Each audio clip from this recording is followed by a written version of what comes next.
Table ரொம்ப interesting ஆயிடுச்சு. ஜிடிக்கு chance நிறையவே இப்போ இருக்கு, ஆப்ஷன்ஸ் இருக்கு ஜிடிக்கு. ஏன்னா நீங்க இப்ப பாத்தீங்கன்னா நீங்க என்ன சொல்லணும், நம்ம கிளியர் ஃபேவரட் டாப் 2 போயிடுவாங்க ஒரு பக்கம், பிபிகேஎஸும் ஆர்சிபியும் போயிடுவாங்கன்னு சொல்லணும். ஆனா இப்போ டேபிள் அப்படி இல்ல. நீங்க பாத்தீங்கன்னா 2, 3, 4 டாப் 4ல இருக்க 3 டீமுமே 9 மேட்ச் ஆடி 6 வின் இருக்கு. சோ 12 பாயிண்ட்ஸ்ல 3 பேருமே இருக்காங்க. இப்ப யார் வேணா செகண்ட் பிளேஸ் போலாம். சோ செகண்ட் ஸ்பாட்ல இருந்தே இப்ப ஓப்பனா தான் இருக்குன்ற. இப்ப ஜிடி நீங்க 9ல 6 இருக்காங்க, மீதி 3 டீமும். ஜிடி ரொம்ப பின்னாடி இல்ல, 9ல 5. செகண்டரி ஜிடிக்கு வந்து அவங்க அடுத்த டீமோட எப்படி விளையாடுறாங்கன்றது டிபெண்டன்சி இல்ல. ஏன்னா அந்த 2, 3, 4 3 பேர் கூட ஒரு மேட்ச் இருக்கு ஜிடி. அவங்க 3 பேரையும் அடிச்சாங்கன்னா ஜிடி ஈஸியா உள்ள போலாம் இந்த டைம்ல கூட.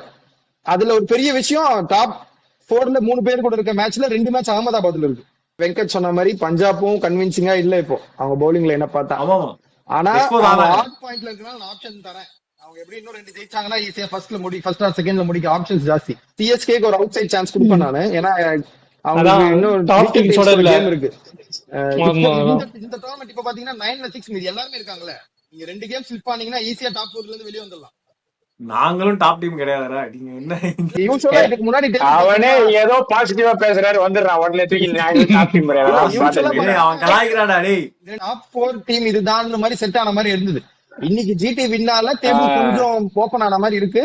அவுட் சைட் சான்ஸ் இருக்குன்ற நான் சிஎஸ்கேக்கும். ஜிடிக்கு வந்து இப்ப நீங்க அவங்க கூட ஆப்போனன்ட்ஸ் கூட மேட்சே இருக்கு. நீங்க யார் உங்க காம்படிட்டர் அவங்க கூட. ஆனா சிஎஸ்கேக்கு டேபிள் கீழ இருக்கவங்க கூட மேட்சஸ் இருக்கு. இதுல இருந்து ஒரு டிஃபரன்ஸ் இருக்கு. நீங்க உங்க ஆப்போனன்ட்ஸ் மேல இல்ல, நீங்க கீழ இருக்க ஆளுங்களை அடிச்சாலே உங்களுக்கு அந்த பாயிண்ட் வர சான்ஸ் தெரியும்.